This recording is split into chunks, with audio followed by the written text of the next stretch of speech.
Well, good evening, ladies and gentlemen. Welcome to our daily live stream. We're here at our HQ in Ottawa covering the Emergency Inquiry Act. I have to the right of me my co-host. This is Alexa Lavoie. How are you doing today, Alexa? I'm pretty good. It was a really interesting day. And I would say we have a lot to talk about today. Absolutely. And to my left, we have guests tonight. This is Freedom Corp lawyer. This is Eva Chipiuk. Eva, how are you doing tonight? Very well. Thanks so much. Very good. So today we saw a couple of very, very interesting things. It was Chrystia Freeland. Obviously, you're going to wonder, what did Freeland say? What went on? In terms of the policies, we saw some of that come out with her deputy ministers. That was very interesting. What were some of the main takeaways, do you think, today from the beginning of Freeland's testimony? So with Deputy Minister Freeland, not surprisingly, we heard about the freezing of the bank accounts and economic impact. But the extent to which she talked about electric vehicles and the border crossings and even the war in Ukraine, I thought I was at the wrong hearing for a while. So I think a lot of people felt that way. And I'm excited to talk about the credibility of the commission today, because that's certainly something that was very surprising. That's not, should never be on parties that are a bit adverse to the party to say that, but that's on commission counsel to rein it in and for the commissioner to rein it in. I honestly am not certain, and I think the rest of Canada is not certain what Deputy Minister Freeland was talking about today when she came to talk about the justification of invoking the Emergencies Act. At least 90% of what she talked about had nothing to do with why we're here today. Waste of time and waste of money for Canadians, in my opinion. You're absolutely right. It was really difficult. Also, I'd like to note, if you're keeping up with my live tweeting today, I did tweet at one point just to give a little bit of a breakdown of the commission. I like to give people little folks of like how the overall feeling is, the vibe, what's going on in the room. People were literally under their breath insulting her, and it was loud and it was blatant. Like, I wouldn't be surprised if at some point that she was able to hear these things too. But regardless of that and her inability to actually complete her sentences, let's go and throw to clip number 1. So this is a little bit of a breakdown about how the freezing initially took place in regards to people's bank accounts that were affected for actually being a part of this lawful protest. So let's throw to clip 1.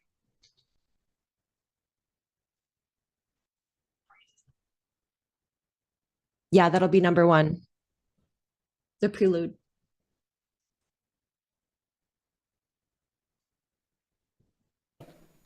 A bank or other financial service provider will be able to immediately freeze or suspend an account without a court order. In doing so, they will be protected against civil liability for actions taken in good faith.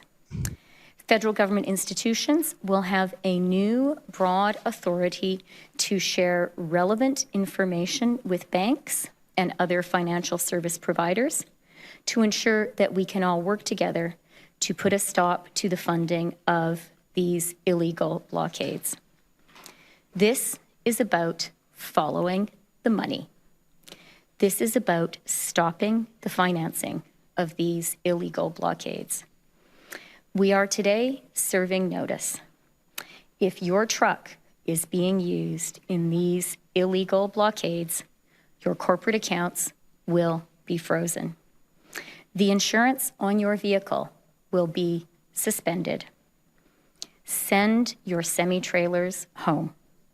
The Canadian economy needs them to be doing legitimate work, not to be illegally making us all poorer.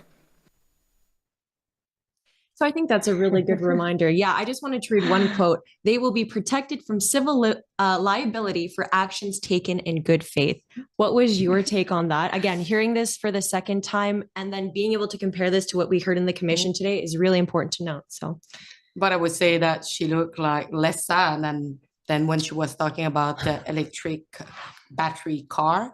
She almost cried when she was talking about it. But she was also aware that probably small amount of bank account will be probably frozen. And so it's a concern that she had.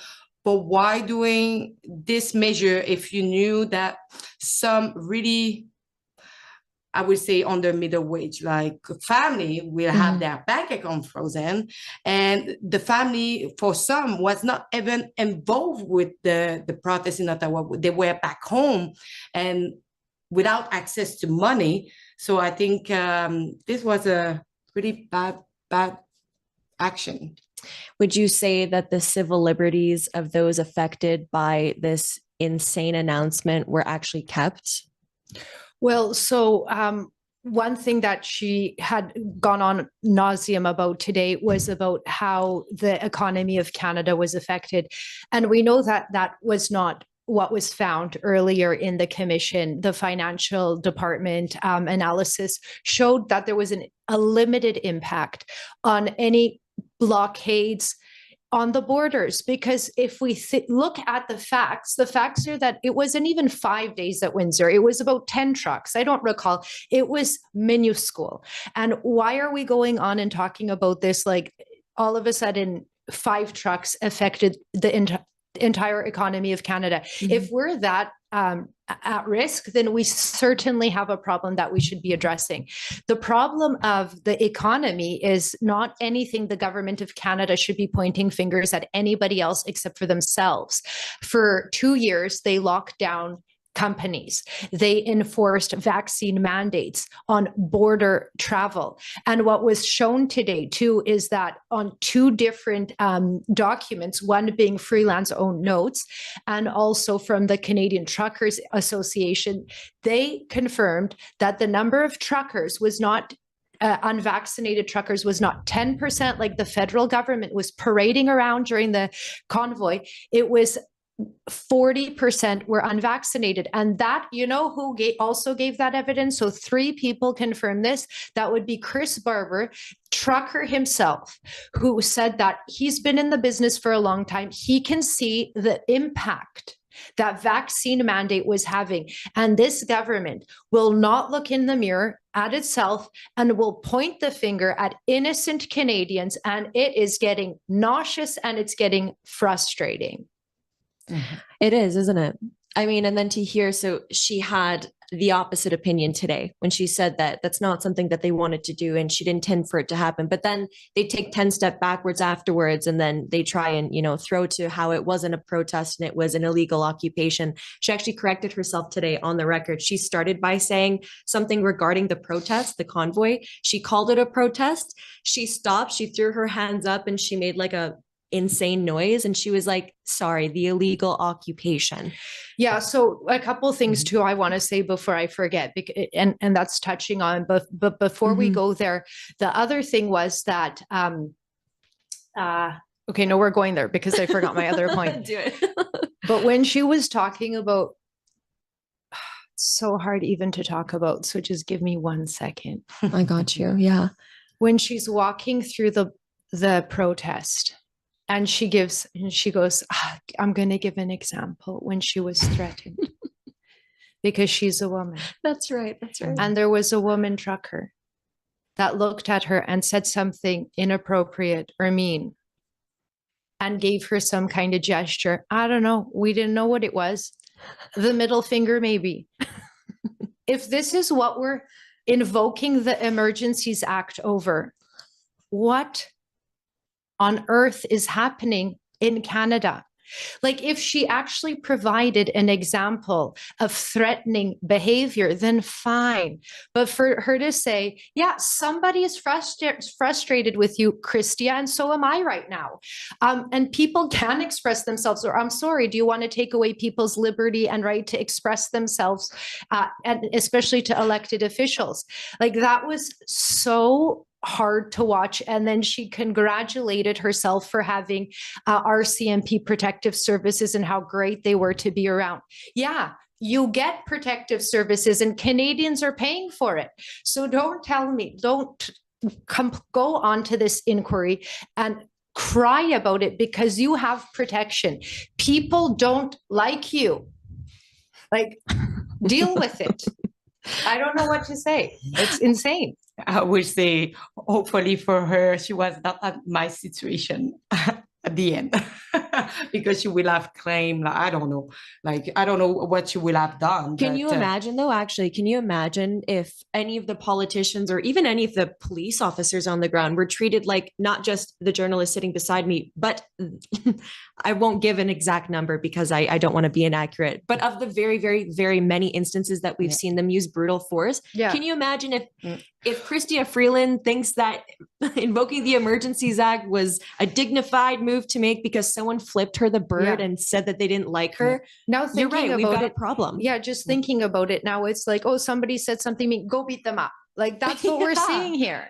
I just wanted to add to add an honor, ask Chrystia Freeland, say, you would agree that the reduction of truck driver crossing the border when there are already supply chain issue could have an effect. And she answered something, and she answered afterwards, I don't agree with the assertion that the vaccine mandate themselves cause problem for our supply chain.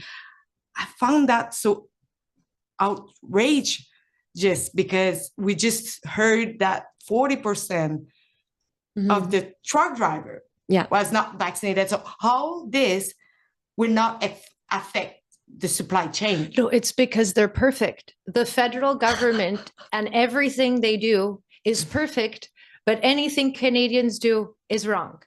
Because it's apparently the Canadians that are doing everything wrong, but the federal government is untouchable. Like, it's so ridiculous to have to listen to this. 100%. You know, I want to throw to clip 5. I want to hear her saying that she would have preferred not to have done this, referring to freezing people's bank accounts. But again, we listened to her deputy ministers testify. They had no problem doing these things. In fact, they were aware of the potential ramifications of freezing people's bank accounts when it came to the effects that it could have on their families, on people's children's. It's not just, and she mentioned this as well, it's not just freezing one bank account. It's in fact the people that share those bank accounts, and they knew that they could be joint accounts. It didn't matter. But it can actually like put a threat for electric car. Oh yeah. Oh, and she was crying too because I remember that. I was like, I remember her crying today. Well, I think it was that, or that like people, the bank CEOs were calling her, oh, poor Freeland. Oh, Freeland. Yeah, oh, poor her. Yeah, for background, just before we throw to clip 5, she started actually tearing up and crying after taking it was like within 10 seconds of her talking about electric car batteries. And she literally just was like tearing up, crying. And then just as suddenly as it happened, she was totally normal. I'm confused. Anyway, let's go. Clip 5. Let's play that.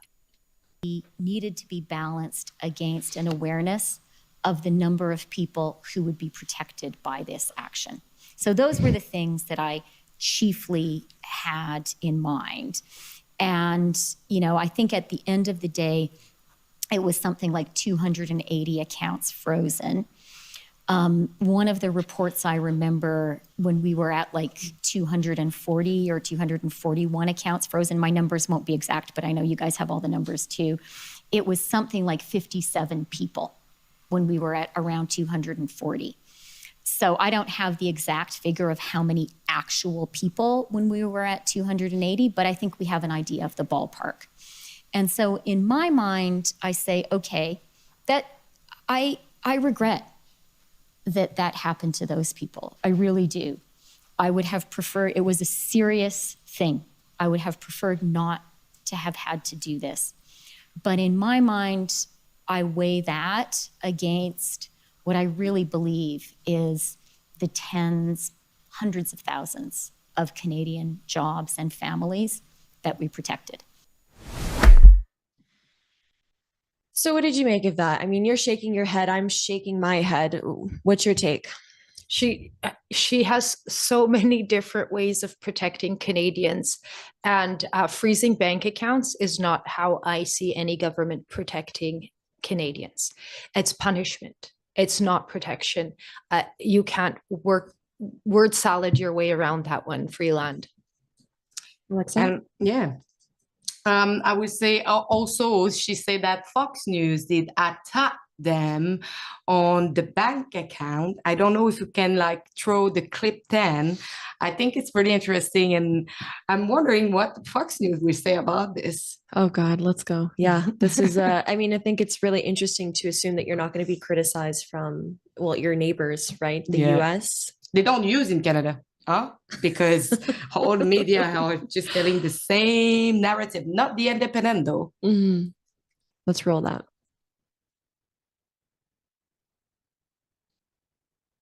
It's Fox. Yeah. Specifically how the Terry Fox statue was implicated in this, but I do remember reading about it, and I remember it specifically because my children were aware of it and were upset. Right. And so I went online and I just looked at how many times someone's done that to that statute, and it seems to be hundreds. So I'm just going to put this one to you. If someone puts an LGBTQ flag on the Terry Fox statute and flowers in the statute, is that a desecration? I am not going to go into, I really don't think it's my job or helpful for Canadians for me to go into a discussion of what is okay and not okay. But you've said it was a desecration. Statue. When you've called it a desecration in public, that was what you're referring to, based on what was put on the statute. So is it fair to say that it's only a desecration to you if you don't agree with the message? Again, you've made a couple of leaps beyond anything that I've said.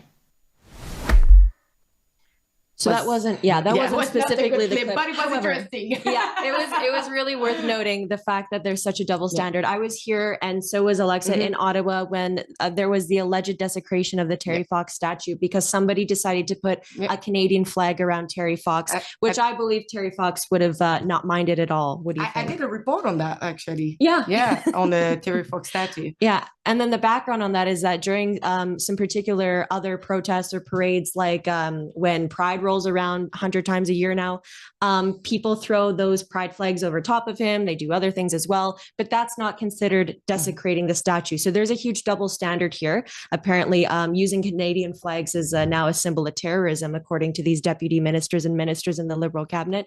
So that was a mouthful. But before Eva goes, I just want to comment too on what you did want to throw to it, or like what was going on in the States, because that is an important point. And Brendan did put that to her in cross-examination, because what he did say is that Canada on the world stage is going down in accountability and transparency.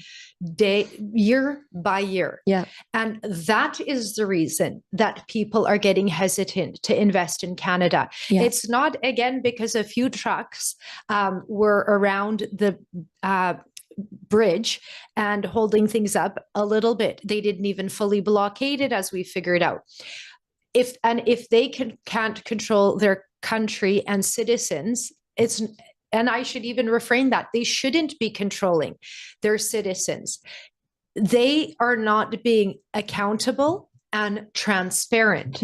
And so Canadians are getting frustrated, as is the rest of the world. So they're not interested in investing. It's not because of what a few people in Canada did, but the eyes of the world have been open to what is going on in Canada. And this can lead us into the transparency as well, if you'd like to talk about other transparency. Oh my God. We have a lot to talk about transparency today. 100%. Especially with the redact document that we saw. Yeah. It was kind of... there is a... Olivia, this is the Dropbox link. So I wanted Eva to talk about this because she's a lawyer. She's going to break this down. We were listening. It was Miller time. And this is actually a part of the second testimony that we saw. This was a panel of three. These three individuals work directly with Justin Trudeau. This is Katie Telford, Crow, and someone else. Yeah, the people, just some people that work for PM Trudeau. But in any case, it was very important, the things that happen. If that's ready, Olivia, we can throw to that. If not, then Eva, you can talk about it. Yes. All right, let's roll that clip then. Before I begin, I have an issue that I need to address. As you know, and I've made applications several times, the disclosure in the record is entirely deficient. We've been trying to deal with these redactions. There's still redactions for parliamentary privilege, which the government has not removed. There's no legal basis for, as you've already ruled, to redact any document on the basis of parliamentary privilege. There's also the issue, as I've re-raised by email as well, the issue with the notes of this witness. The process that was used in dealing with that needs to be reassessed. These are important witnesses. I need rulings, and so does everyone here. The rulings on the redactions are so important. And for example, Ms. Jody Thomas testified and said that she supported the invocation of the Emergencies Act. But there's a note that we got after we fought for the one redaction we got that said Jody Thomas did not. And it was put up on the screen. It was notes taken. It had one Section 39 redaction on it. So if that's a cabinet document, we can assume cabinet knew about it. And it states that Section 2, no violence, and they were trying to come up with a way how to make this work anyway. That would have been very helpful to have when she was on the stand under oath. This is happening constantly. There is thousands of documents that DOJ is dumping. If you can, I'm not looking for a speech. Oh, no, I was just, the document went down. I'm not done. I apologize. So thank you. So, and I understand that there was a consideration of a public welfare emergency, right? That's very different than a public order emergency. You know that. There doesn't have to be a Section 2 security threat, right? And are you talking about, I'm not sure when you're talking about or you were what you're talking about from COVID, because you said it was under consideration then. They did look at the Emergencies Act at that time, and there was a public call for that at the time, and it was determined because the Prime Minister was very reluctant, as he was during the occupation this past February, to invoke it. And so there's been conversations at various occasions about the Emergencies Act over time. So when that note's taken on February 4th, 2022, are you saying that you're talking about it in relation to COVID? I genuinely don't know what this note is, as I've already said to you a few times. Okay. So if I can scroll up or down, or up, please, or down. We'll go down. Down's fine. Okay. So that says flag to KT February 10th. And it's written in there that this is irrelevant. What does that mean? Why is it irrelevant? Do you know? So I don't know specifically, but I don't know either. I could surmise that flag to Katie means it's probably a bit of a to-do list of things she wanted to flag to me that were obviously deemed irrelevant to what we are talking about today. Okay, and could we scroll down again? And this one, where it says staff blockade, right? And then it has Section 39 invoked. Do you know what that means? I don't know why they invoked it there. Right, and so I take it when you were having this phone call, there was no one else present on the phone other than you and Ms. Jackson, was there? I don't believe that this is a phone call any longer. Well, if we scroll back up, this is the second page. It's Yes, the way it it's said ordered. flag to Katie at the top. Flag to Katie, okay. And so on February 10th, do you remember if Ms. Jackson was in a meeting with Cabinet?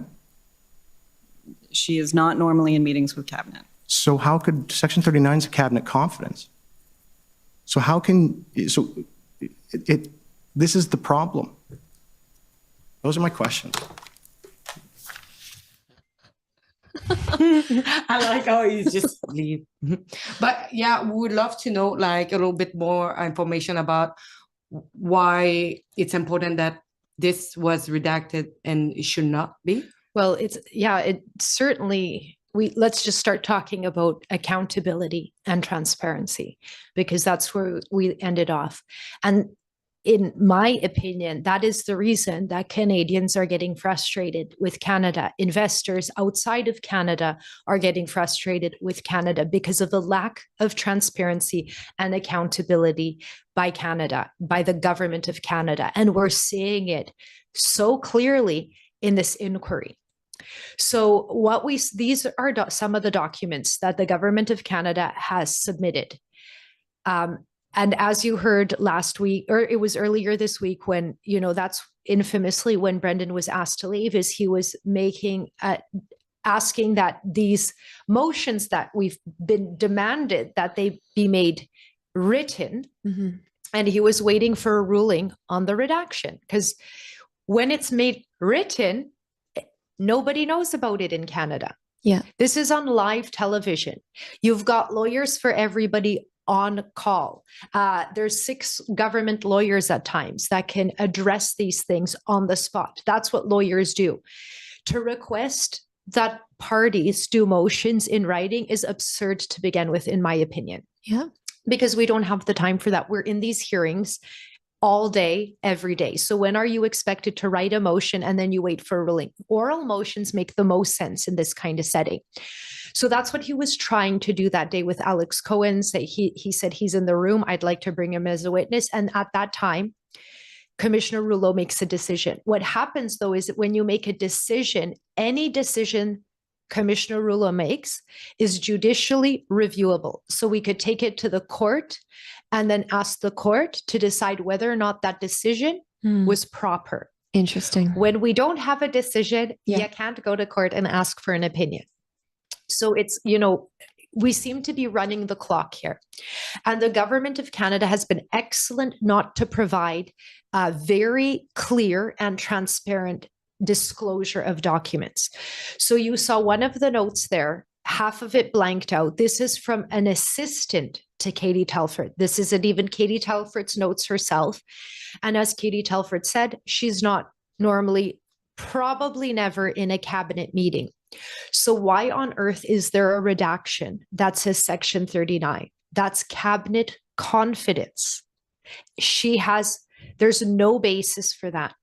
And with respect to irrelevance, it's a decision of the opposite. There's a negative inference for that one.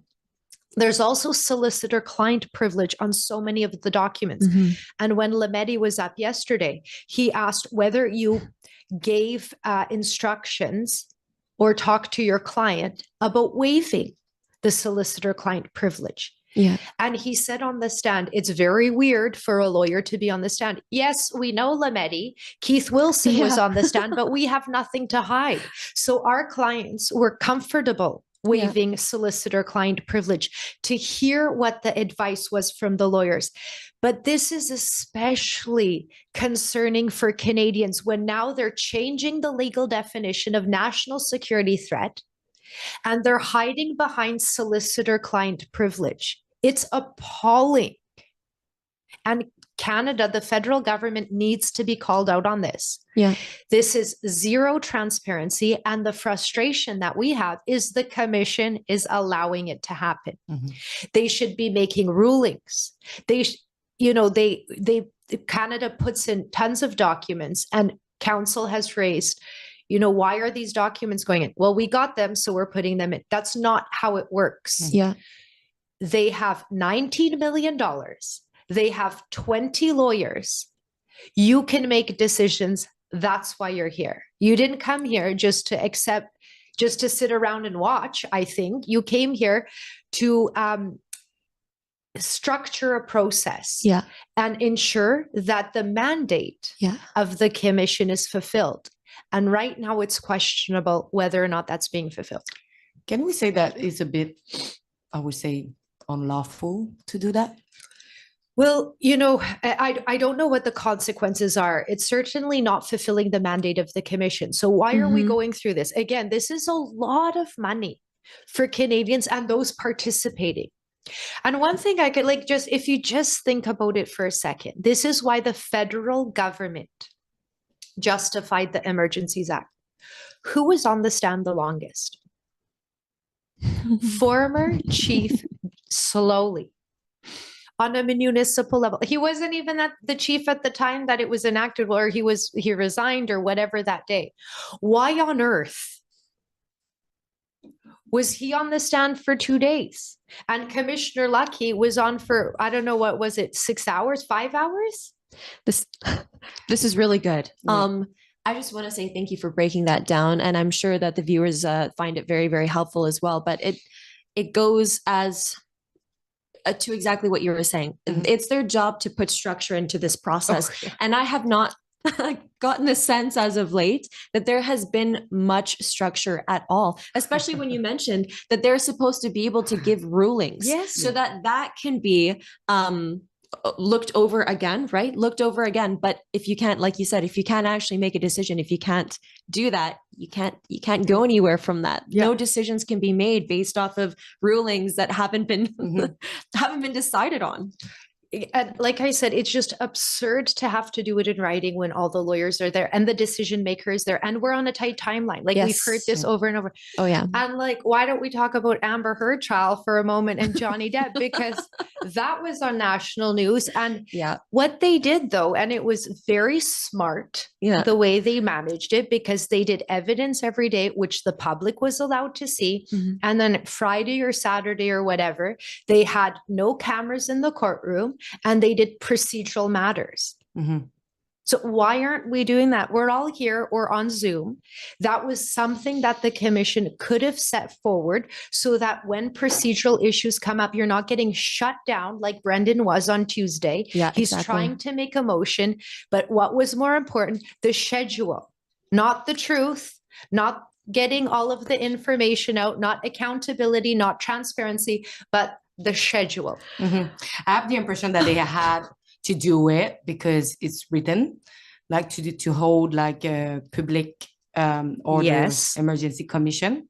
And I just have the impression that they just want to get rid of it and say that we were right to invoke the emergency. It's done. We prove it. Bye. And we did this process, and that was part of Freeland today. Well, we live in such a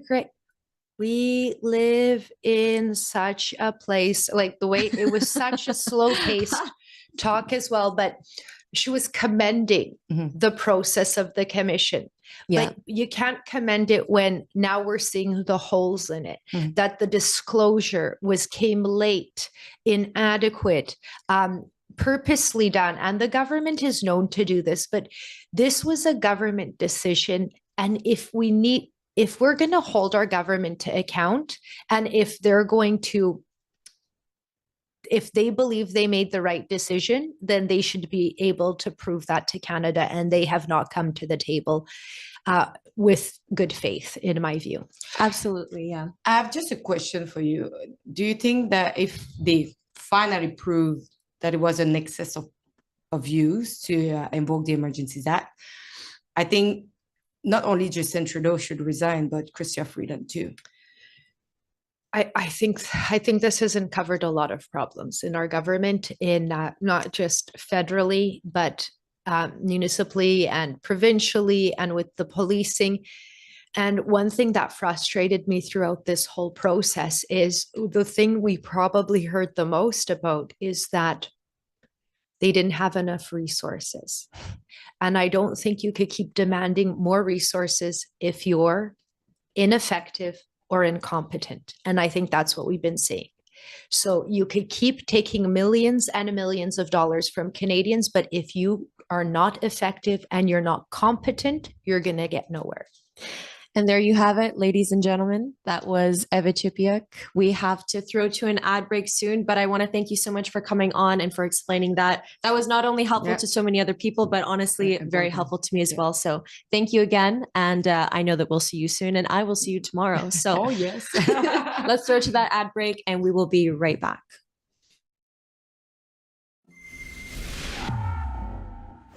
Oh, hey guys, have you checked out our Rebel News store lately? You really should, because we're always adding fun things into the store. As the news changes, I guess so does the merchandise. We've got something for everybody. We've got a great selection of pro trucker merchandise, like this excellent honk honk shirt right here that will surely drive all your liberal friends and relatives absolutely crazy, although I don't think the trip is all that far. But right now in the store, this is my very favorite t-shirt, and I know t-shirts.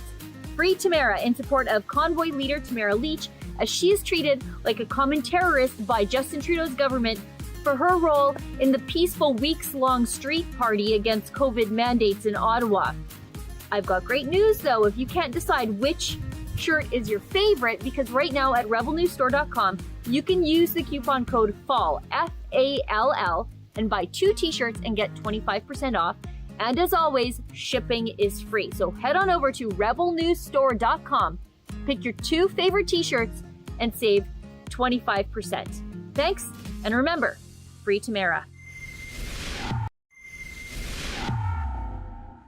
Freedom in 2022 is certainly about being able to make free choices for ourselves and for our family, who we believe are the best. We have seen so much suffering over the last 2 years. People who die alone in terrible conditions, people losing dream jobs, polarized families, and a society that insult and yell at each other for making a different medical choice. But people have risen, and it will be through them that the future will have an important meaning for all of you, but especially for the next generation. Rebel News has been present at every step of this great challenge, but so many other pioneers whom you could meet and hear at our great conference about freedom for our beautiful country, which is Canada. This conference, which will be held in Calgary and Toronto, will show you the faces of the influence of freedom that you have seen over the past 2 years. You don't want to miss this, so get your ticket now at rebelnewslive.com, and it will be a pleasure to see you there and meet you in large numbers. It's time to drop these masks and let the truth shine.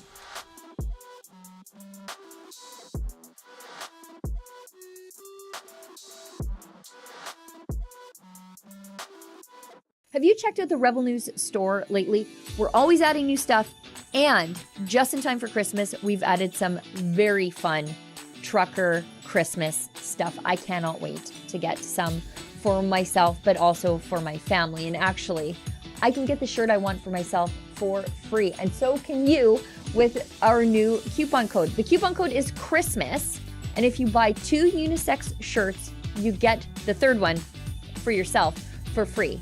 Just go to rebelnewsstore.com, coupon code Christmas, to buy 2 shirts and get your 3rd one free.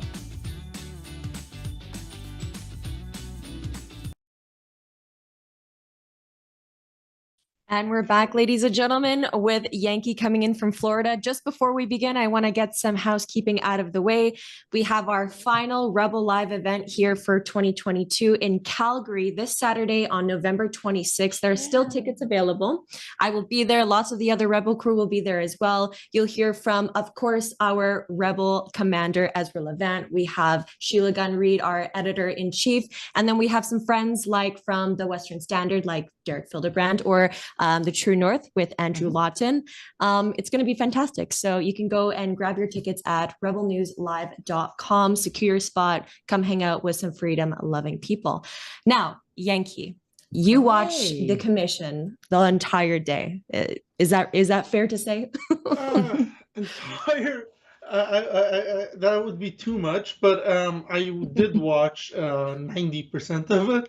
I watched a lot of it, and not just today, but I've been watching it pretty much throughout. I've skipped a few hours there, here or there.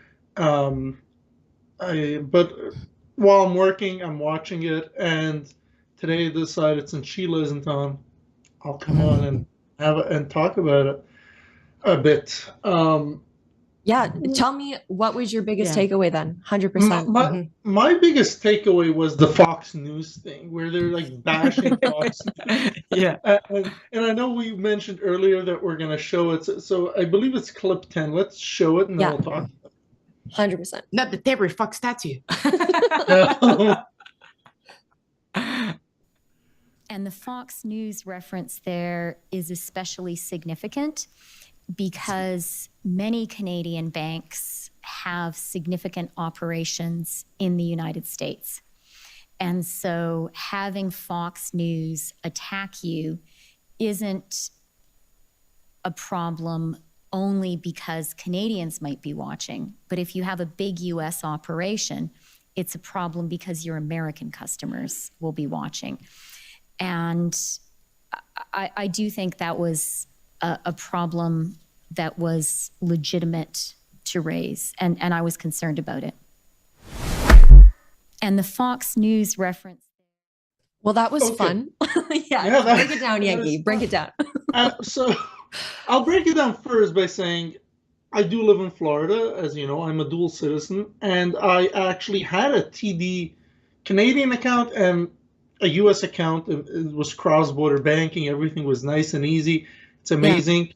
But when the convoy happened, I actually started to cancel my TD account. I know in the US and open a local bank, I was like, I don't trust TD because I read the EA back then and it said any companies doing business in Canada need to follow. Now, I didn't think it will happen, but I was like, I'm not taking any chances.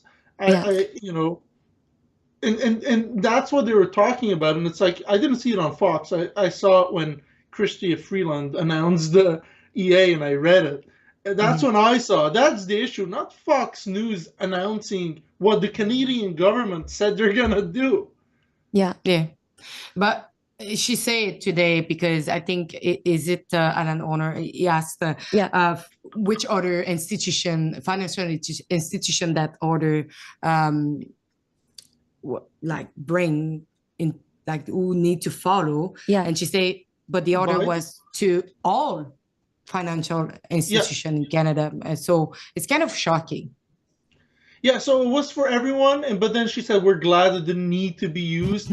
She said, we gave them incentives to leave. That's like, no, that is not what incentives means. Just like she misquoted what Banana Republic means. She's accusing the truckers. Clip 2. Let's play clip 2. It's the clip 3 for the Banana Republic. Is it 3? I think it was 2. She's so crazy. It was you have 2 and 3. If you were watching my live tweeting today, I would just quote her. Like she said something along the lines of today. It was like Ottawa was like a Tinder keg waiting to explode or go out or spark. I was like, the array of words. Oh no, when she said to lawyer as well, she was like, I'm pretty sure that lawyers think that what I'm saying is very esoteric. So yes, I heard that. But the funniest part was when she gave that weird laugh when the Saskatchewan lawyer came on and he's like, I hope that you'll answer my questions as nicely as you answer the other guy. And she laughed so weirdly. Ugh. I know. I was like, my God, this is like a laugh of a witch. Oh yeah, it was like a crow. Crow. All right, let's switch to that clip 3. Yeah, Banana Republic. Yeah. That quote relayed to me really made me realize I had a duty of stewardship. I have a duty. I had at that moment a very profound duty to Canadians to stand up for them. And I'm surprised that I'm getting emotional, but I really felt it. And I felt like, the Canadian economy, it could seem like this amorphous thing. Investment, it can seem amorphous. EV incentives, amorphous. But when I heard that, I realized I'm the finance minister. I'm the deputy prime minister. I have to protect Canadians. I have to protect their well-being. It's being really, really damaged. So yeah, that was a meaningful conversation for me, and that was a very memorable quote, and for sure a spur to action. If you didn't have any background information on who this individual was at all, you might think listening to that, like, this person really takes their job seriously. Yeah. She just got very emotional. Like, no, lady, we'd like for you to take your job more personally. We'd like for you to not just sit there and tell me that you're the finance minister, but actually do what's in your job description to do. And it starts with being transparent and being honest. I could go on, but when she started to get emotional, just like she did when she was talking about electric car batteries, that was like seriously disturbing. Yankee, what do you think about this? I don't know. Like, I'm pretty sure banana republics refer to the government again and not to truckers. So I'm not sure. Like, if someone mentioned that they don't want to invest in Canada because it's a banana republic, look in the mirror. 100%. That's a direct reflection. It might be you. I don't think it was the truckers. And there's also, clip 7, I believe, where they basically said, "Oh, Biden made us do it." After they spoke to Biden, that's an Alan Honor clip of Alan Honor speaking. Do we want to show it, studio? Yeah, let's do that. Yeah, we can do that. Absolutely. This one is good too. Heard that the CEOs of 2 major banks contacted you, Canadian banks, I believe.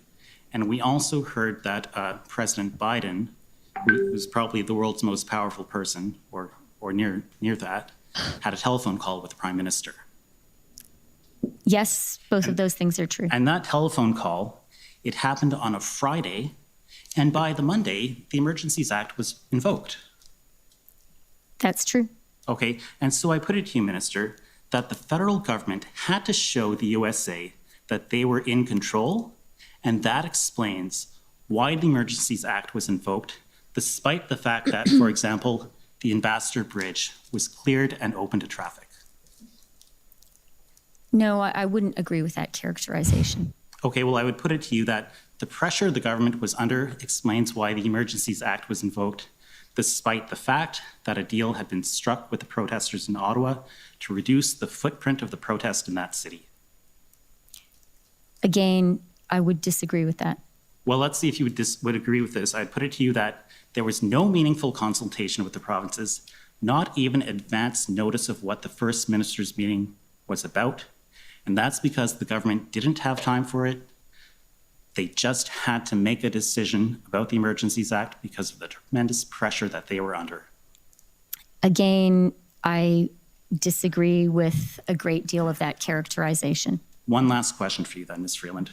I put it to you that given the overwhelming situation that the government was facing explains why they were willing to use extraordinary powers against their own people, despite the fact that no police agency or intelligence agency told them that there were threats to the security of Canada.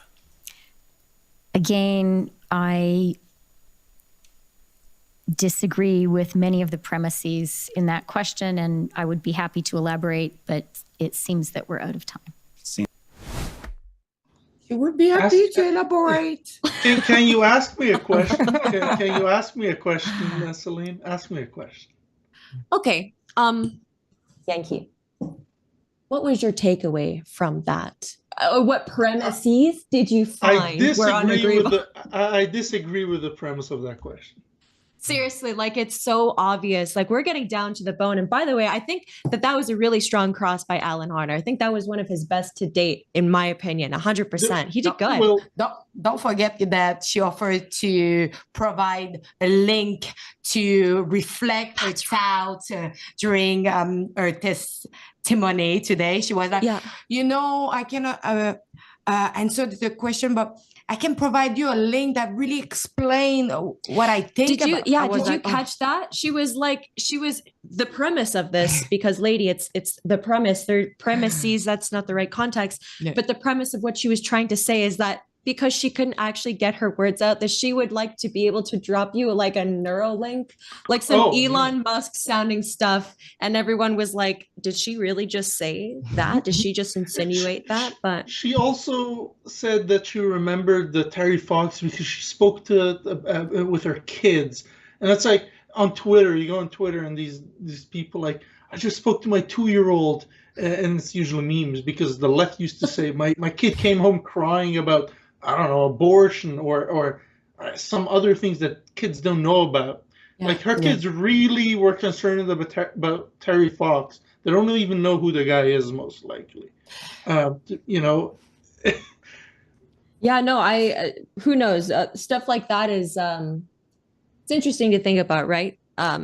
I want to recall that she actually mentioned too that she saw the insurance measure as a virtual toy truck. Yeah. So actually suspending people's licenses to this lady was akin to producing somewhat of a virtual tow truck. Yeah. Just the way that she an spoke today was incentive. bewildering. It was an It was an incentive. incentive. That's right. It was an incentive.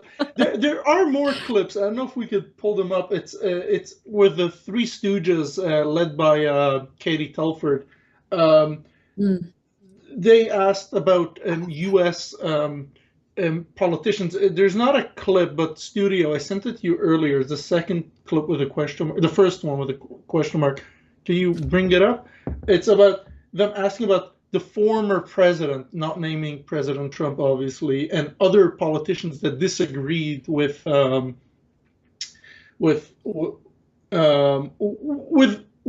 agree with the truckers, disagree with the Trudeau government, and then there's another clip of Alan Hunter again asking about American politicians sending letters to the government, and the government and them saying, "Oh, we don't know, we're not sure if we ever sent it to the prime minister." Perfect. Let's take a look. This is an email from Deputy Jacques Adam to Deputy Minister Jacques Adam to Deputy Minister David Morrison. I'm not sure if they're both from Global Affairs Canada, but the email sets out U.S. political reactions to Canadian measures. It's dated February the 16th. And if we can just look at item number 2 here, we see that there are different comments. One of the comments here is Canadian truckers being fired and now targeted as terrorists by your woke government. And it is attributed to a U.S. House of Representatives, a member. And there are other remarks from other politicians which are somewhat uncomplimentary towards our country. Do you know if this document was ever brought to the Prime Minister's attention? I don't believe this document would. This looks like an internal document at the Department of Trade. But Prime Minister, we were all well aware that these views were being expressed by a certain segment in U.S. politics. Okay, thank you very much. Certain segment, more like 50% or 75% of the U.S. 100%. I mean, it was enough people, 100%, that as you guys will recall, there was a convoy that was inspired by the original one here in Ottawa that happened in the U.S. We had embedded Rebel Zone Jeremy Lafredo as well. You can check out all of his reports. What is the URL, Yankee? It is convoyreports.com. It's the same URL. It's there. You could scroll down. You'll find it. I thought it'd be different because it's like the States, you know, we got to keep it separate apparently. But when No, we look at that, it's the same convoy report. We also have the Australian convoy over there. And exactly. And the Farmer Rebellion in Netherlands. There you go. That's a different URL. Farmer Rebellion. Oh. Yeah, but we have, again, we've gone through this during the testimonies. I know that you guys have been keeping up. You've seen this for yourselves, but we have been able to see through all of these different testimonies that the government believes that now the Canadian flag stand, and maybe that's a broad term, specifically the Liberal deputy minister cabinets, ministers and the cabinet ministers believe that the Canadian flag has now, it's tainted, it's impure, it stands for a symbol of misogyny. Exactly. And of course it did, because it served as a reminder to the rest of the world as well. That's why people fly the Canadian flag when they have their own convoys, again, inspired by the first one that happened here in Ottawa. You know, I think it's, go ahead. I mean, in Hong Kong, when they were protesting for freedom, they were flying American flags. And usually places where they're protesting for freedom, they'll have their own country flag for sure, but they'll also have American flags to symbolize freedom. Now, they're symbolizing freedom with Canadian flags. That's something that Canadians should be proud of. Instead, she's blaming the truckers into turning Canada into a banana republic. And it's like,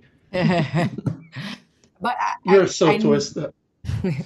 And one of my the good moment today, it's when it's Brendan Miller say, Tamar Lich is a terrorist. And so Chrystia Freeland already replied, but I'm not the one who designate who tell who is a terrorist or not. Yeah. And Brendan Miller afterwards break her in two pieces. Yeah. And can we show the clip, because it's just the perfect moment, because she say, "Oh, but it's not me who decide. I have nothing to do with that. I'm not a professional for doing that, and this it is." Is Tamara Lich a terrorist? Boom, outright. In terms of designating who is a terrorist and who isn't, that is not my job as Minister of Finance or Deputy Prime Minister. Okay. We have authorities whose job is to do that. Right. And so it's not your authority to designate Tamara Lich, Chris Barber, Tom Marazzo, or Danny Boldford terrorists. That's somebody else has to do that. Yes, we have intelligence services, we have enforcement agencies whose job is to determine who is a terrorist. Okay. And there you say that you need to designate the group as terrorists. So, but it's not your job, but you wanted to designate them as terrorists, right? So that handwritten note in my notebook, I can assure you that was not a meeting with the director of CSIS, with whom I didn't have a meeting. It says, okay, it's with David Vignon from CSIS. It doesn't say that. It says it's with a gentleman called Dave. Which Dave? That meeting, that is not an account of Which a Dave? meeting with Dave Vigneault, because I didn't have a meeting which Dave is in with those the notes, CSIS ma'am? director. Which Dave is in those notes? What's Dave's last name? I need to see my whole notebook that you're referring to, but I can tell you for It only certain. says Dave. I can tell you for certain that I did not have a meeting during this time with the CSIS director. Okay, so I can exclude that 100%. Rumors are it's Dave Shrigley, our web editor. No, just kidding. Goodness. But yeah, it's not. It can't be him. It's not him. It's some other guy. We don't know who, but it's some other guy. Yeah, but there's just. I'm sorry, but for something as important as we need to call or to name them as terrorists, I'm sorry, I will recall who is that Dave. Yeah, I think but it's also. it's really crazy. I just want to add, Miller time every single day. I think people are just sitting on the edges of their chairs waiting for this, because it's the first time, and he goes first now, by the way. Obviously, he didn't before, but now he does. I think it's just like, it's like soul reviving for all the councils. So they're probably just like, please go next. Please go first, because we can't. But I love how he walks her into it. He starts by, asking, do you think that these people are terrorists? Do you? Oh, well, no, it's not my job to delegate those sort of terms, but you got someone for it. And allegedly that is what other Dave could it be beside David Vigneault, the director of CSIS? Mm-hmm. Please. Well, at least you didn't go with the route, oh, it was a joke. We didn't mean to actually bring tanks. It was a joke. She could have gone the joke line about bringing tanks. One will do, we just need one to scare people, maybe a few shells. We didn't put that part, but, maybe we'll bring a tank, show them we mean business, and they'll run away. Maybe that's another incentive. And this is the problem with hand writing paper notes. Yeah. You can write whatever you want. It's just like all over the place. And some people have you seen how hard it is to read what it is on the paper?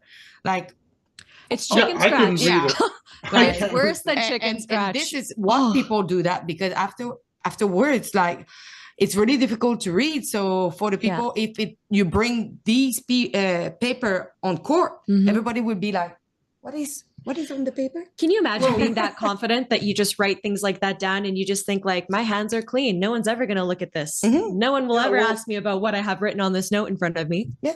But, another thing what you need to remember is, I've been in meetings that have, written notes of bullet points. Not every point that gets made enters into these bullet point things. It's only the most important quote unquote things. So it's like, what did they skip? What didn't they even put into these notes? What did That's a they say good that you were point. like, don't even mention it, don't even write it down? Mhm. That's what I want to know. No, yeah, the speculation around that is actually scary because if I mean, again, it's like when we see you posted this on your Twitter, you screen recorded an entire segue of documents. I don't know if you can show that, but I think Yeah. it's I think it was sent there. It's a link to Alexa's Twitter, and it's exactly Look, that. this. Watch as we scroll. There are entire like totally redacted. What is on there? I understand cabinet confidentiality, like I get it. But in this case, as we just saw from Miller's Cross that Eva Chipiuk broke down, I'm not so certain that all of that is exactly necessary. So I'm hoping that that Rouleau actually makes a ruling so that this can be taken and we can actually have a final, like, what is going to come out at the end of this? Because Like, how it's looking right now, I'm going to ask you that for our last question before we end this live stream. Yankee, what do you think the outcome is going to be from all of this? From what we've seen, tomorrow's the last day. Trudeau is testifying. What's going to happen? So what I see three outcomes, right? One, Rouleau comes out and says, Trudeau was wrong, no question about it. I doubt that will happen. Two, I see an option which I think will happen. Rouleau will say, the rules weren't that clear. That's why I think he was allowed to do it, although we should fix it for the future. Here's like a row of recommendations that you should fix and move on in life. That's what I think will happen. Third could be Rouleau saying, I think it was justified, but I can't tell you. Well, there's actually four. I think it was justified, and here are the few reasons. And the fourth could be, here's why it's justified, but I can't tell you why, because all of the it's in the redacted part where it's actually justified. So screw you. Nobody knows. So these are the four options. What I think will happen is a few recommendations and saying Trudeau wasn't 100% wrong, but he was a bit wrong, and just whitewash it. That's what I think will happen. I might be wrong, though. What do you guys think? But in the same time, in one of the message, I don't know if it's like received by Marco El Mendicino or is the one that was sending it, but they actually say before the Emergencies Act that the police have all the power and tool. That's right. To dismantle the blockade. So why they had not the same tool for Ottawa when the blockade was even worse than in Ottawa, where peaceful family was just hanging out all together? I don't know. I've been to a few protests in my life in Montreal. Alexa knows that. They never needed an emergency act to bash you over the head or those were crazy. Tear gas. They did it those anyway. Were crazy. So the emergency, I personally don't think emergency act was needed or necessary. But if you ask me how I think he's gonna rule, that's what I think. Do I think it was necessary? Absolutely not. But if you ask me what I think will happen, knowing government, seeing how the system goes, that's what I think will happen. Yeah, and I think that Rouleau's kind of he's already hinted to that. Today he made a comment because when Brendan Miller was mentioning the fact that these things had been let's say unlawfully redacted, that things are not going according to how this commission is supposed to actually be conducted. Rouleau said in his ending comment that, in his experience in the last 20 years that he's been affiliated with being a lawyer or being in courts, etc., that usually it's not easy. Like the court proceedings in general, it's not easy working with the government. It's not easy. It was inferred that way. I think it's one of two options. Well, look at Doug Ford. The judge said you should go, but I can't force you because cabinet confidentiality and that's what happened.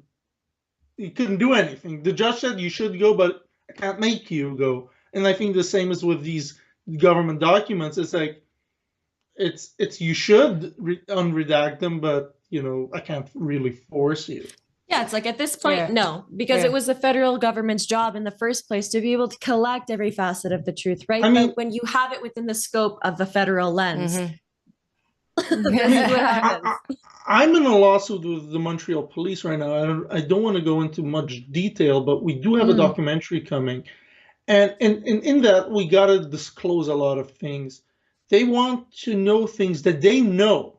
They have, like, they want correspondence that I had with the Montreal police, and I have to provide them, although they have them because I emailed them. They're like, no, we want them from you. We want to see if your records match our records. They want to find anything they can, right? So, but here with the government, they're just like, oh, we can't show you. Bye. Yeah. No, it's crazy. But by the way, what do you think that all this will end up? Like, what will come out of all this commission? Yeah, it's so scary when people ask me this because I don't want to like project my own thoughts and feelings. And, some people come up to me in the commission room and they're like, we got this. Or they're like, oh, this is really damning. Like, there's no way that, Trudeau's going to, he's just going to get a slap on the wrist. And I think both points are valid. Yankee, you have 4 options. I'm just going to narrow mine down to 2 and say that my first option that I think is going to happen, I actually think that he's going to say that it was unnecessary. I think I didn't have that opinion before the start of this week, but seeing the cabinet ministers testify has been extremely damning. And I don't know how anyone, regardless of your political standpoint or how you thought about the convoy, I don't think anyone could turn on that commission, watch it, and not be absolutely blown away by the conduct or lack thereof in which the ministers have been portraying themselves. The things that they're saying or not saying, their behavior is ridiculous. And it points to a very big issue that we have in Canada. So just simply on their bad acting, I mean, they're not getting enough personal drama lessons from Prime Minister Trudeau over there. That's for sure. That was your first one, but your second one? Oh yes, number 2, it's a sham and it's a setup. And he's going to be like, don't do that again. That was kind of bad, but I understand why you needed it, but no more, go for your timeout. The stupidest. Go ahead, Alexa. I want to say who the stupidest person so far was, but you go ahead and I'll from the Trudeau cabinet. Excited to hear that. Yeah, but I would just bring my only concern at this moment is the lack of media coverage. More you have coverage of the commission, more that put pressure and more you show evidence. Now what we see is like a really big lack. And so people are forgetting that you have a commission that is happening right now. And it seems that nobody cares because they are not going to internet and watch it online. They are waiting that the media bring that to their television. That is not what is happening. And I see it, especially in Quebec, the mainstream media, they almost like they will bring it like in the corner, like really fast. And I have the impression that I don't know if it's a tactic that nobody really get interested into the commission, but I think this will do the fact that no pressure from the media. So at the end of the day, media is the first power in a democracy because it can bring to change every decision. Yeah. And now I have just the impression that just because of that, maybe we will not see what we are expecting from the commission. And just to play off of your point, Yankee, if I would, Olivia, if we could play one last clip, I just want to show you. Me too, brother. Me too. Alberta's calling. But I want to show a clip of the questions that I asked to Chrystia Freeland that did not get answered because of this is exactly, I'm building off of exactly what you just said. Media coverage, yes, and we need that. But we also need politicians that will answer questions from their constituents. Yeah. That's what we need, and they're not doing it. Let's roll that clip if it's ready. Ms. Freeland, in hindsight, was it worth invoking the Emergencies Act to trample on the rights and freedoms of fellow Canadians? Was it worth invoking the Emergencies Act, ma'am, to trample on the rights and freedoms of Canadians? Do you have a comment on that, ma'am? And then you hear You can hear William at the end. He's like, why did you call them terrorists? The way she walks, she walks like with her head back. So yeah, I mean, you know, I also asked her if she would resign, if she would commit to resigning I in saw invocation of the Emergencies Act. Yeah, you know, it's But I think it's fair. my question was related Yeah, to it's a fair question. if she was aware that a woman had been trampled by a horse during the Yeah. dismantlement It in didn't Ottawa. happen.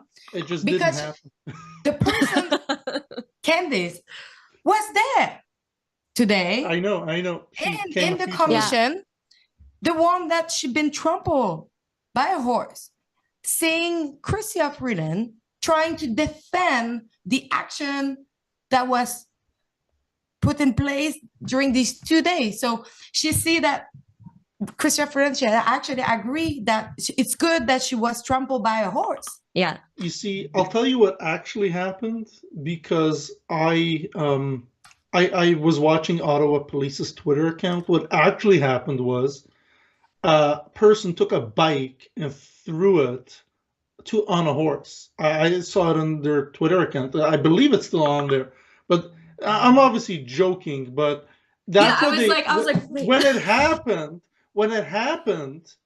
You guys were in, well, Celine wasn't, you were probably in Coots or somewhere. Coots, yeah. Alexa was busy filming. I was busy monitoring social media. I was home. And what they said at the time was that a protester threw a bike at a police horse and a thing happened. And then the video, I remember that. it was a woman in a walker being trampled by cops. That's what actually happened. And I don't think they ever corrected that record. Probably not. But and you know, it's like it's bad if it happens to anybody. It's inexcusable. But it was an older woman holding a walker for support. Yeah. Like she had something to actually help her physically stand.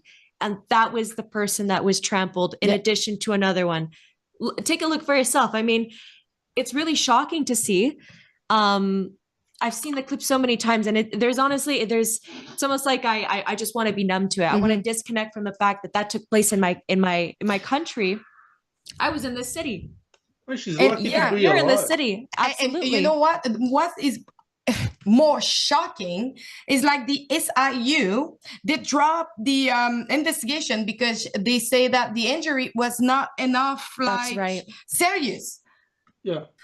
Try doing it the other way around and tell me how not serious it was. Of course it's serious. It's assault. 100%. It is. So how you can end this kind of investigation? Okay, maybe the injury was not, she's not been killed. She doesn't lost one of her member of her body.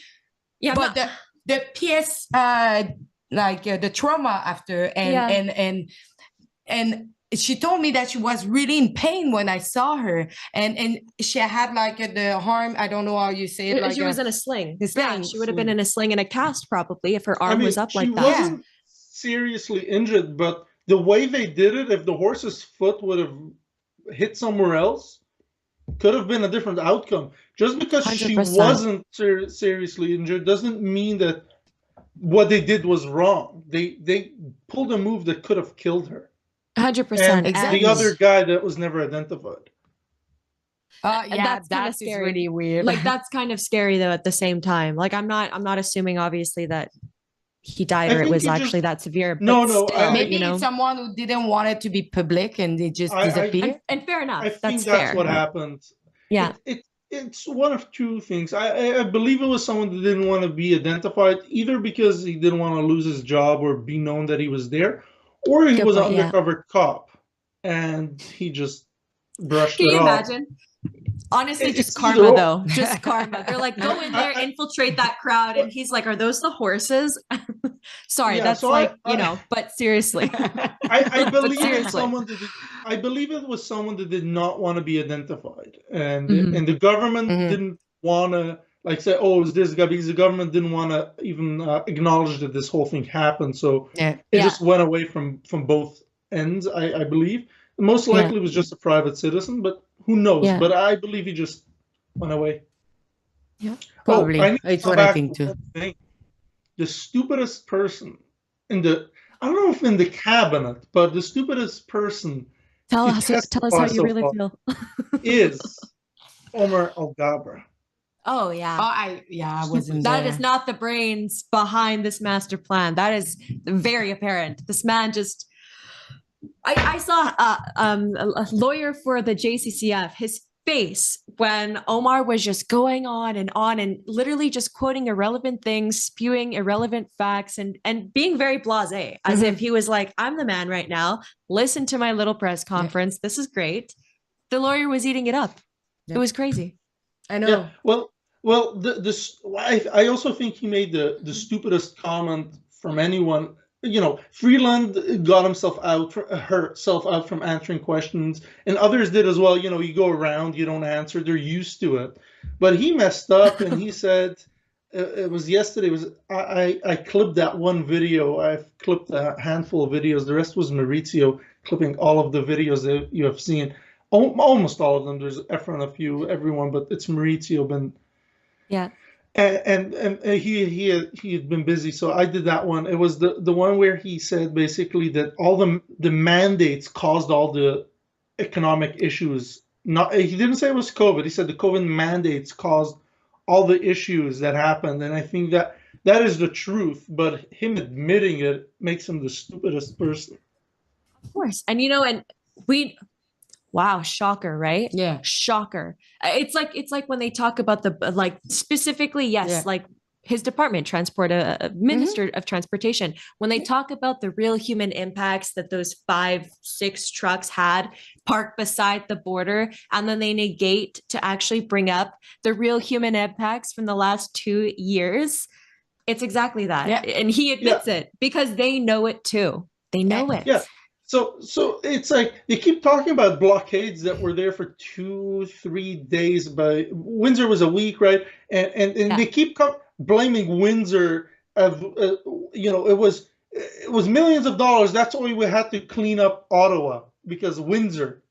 But Windsor was already cleaned up by the time they involved the emergency act. So nothing adds up, right? Yeah.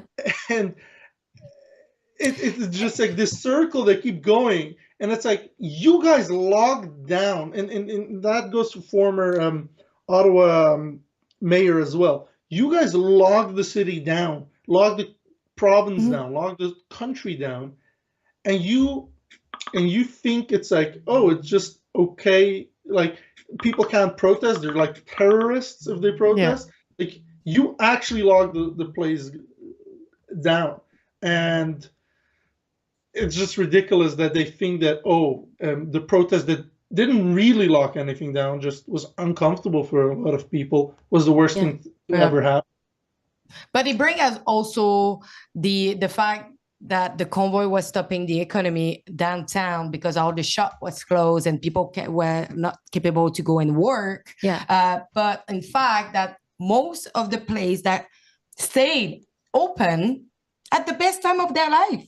Oh, yes, 100%. And I know a couple of them came out and publicly declared that, from living through the 2 years and those actual economic impacts from COVID, that keeping themselves open during the time of the convoy gave them monetary funds that they had not seen in 1 month, that they had not seen in a year or more. Yeah, someone say I make what I was doing in a year in 1 month. No, 3 weeks. Yeah. Not even. Yeah.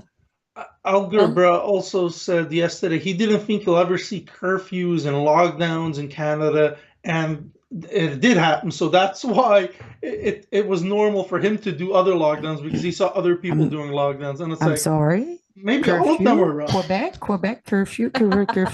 You cannot complain about it. You can, but she cannot complain about I'm curfew. so glad. Yeah, I'm like, there's curfews I was running around, I need though. to remember to people that we receive an Amber Alert on the 31st of January to tell us that we were not allowed to get out of our home after 10 p.m. or we will have like a big fine of $1,550. Well, and I mentioned briefly earlier about it. If you're not aware of what the curfew was, we are doing a documentary. Mocha is working on it, and we are suing. By we, I mean the Rebel News.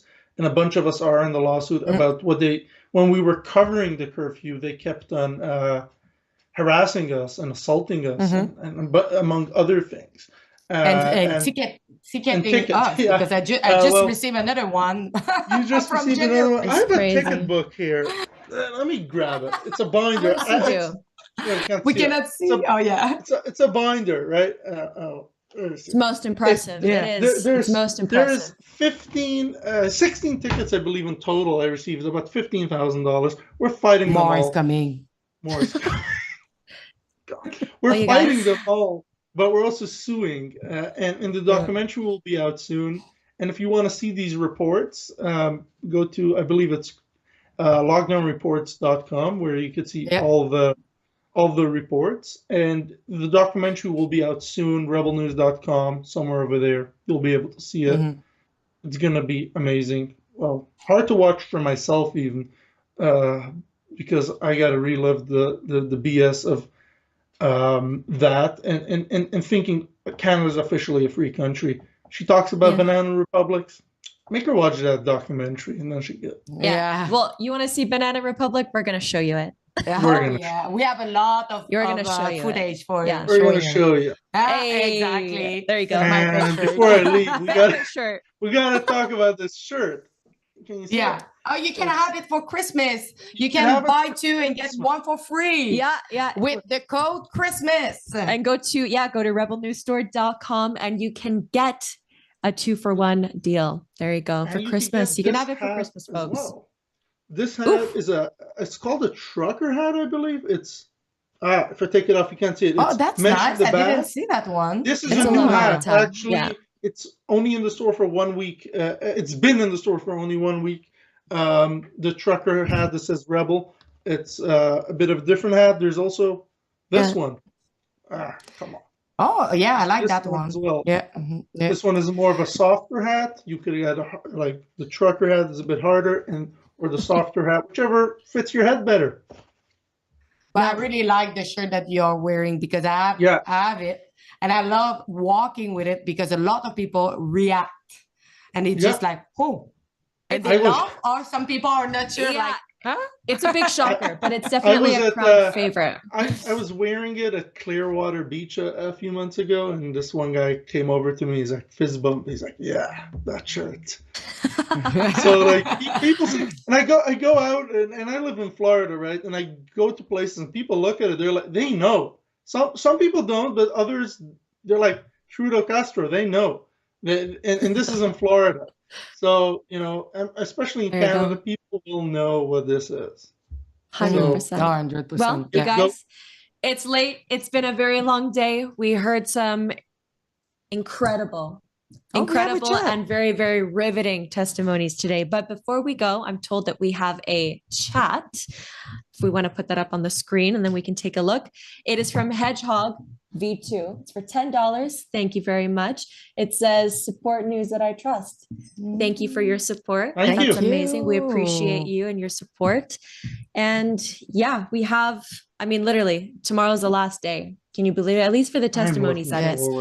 I'm going to meet my best friend, Justin Trudeau, ladies and gentlemen. Trudeau. I'm sure they will recognize I met Trudeau once in my life in 2015, 2 days before, maybe 3 days before the election. And I was young and almost dumb, but I did not vote for him. But he did put his hand around me, and that was super creepy. I did not like that. As long as you were almost dumb. You're fine. I was not. You know what I'm saying? You're almost done. But I love talking to him in French because I know he understands me. Today with Chrystia Freeland, I was actually afraid that she was French like, or Ukrainian. No, but but I'm not sure she will really understand me. So it's why I use English. But I was a little bit regretting afterwards because I'm more fast on my question in French. But tomorrow with Justin Trudeau, it would have my French version. We got to rest up. We got to rest up. We'll be live tweeting. Yeah, exactly. Before you can go and you can watch Alexa's live tweeting, what's your Twitter handle? It's at The Voice Alexa.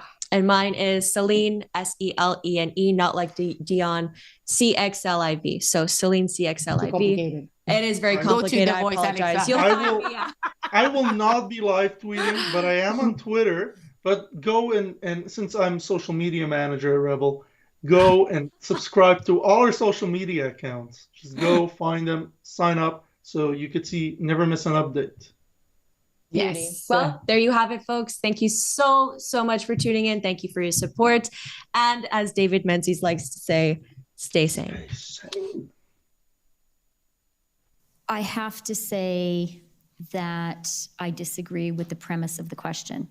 I think Canada is a very transparent democracy. And in fact, the commission that we're part of right now is a part of Canadian transparency. Right. That's why it's important. And on that point, if I told you that there is a whole bunch of unlawfully redacted documents that we've been fighting over and we're waiting for an order just to get them today, and we haven't had them for this whole proceeding, do you think that's transparent?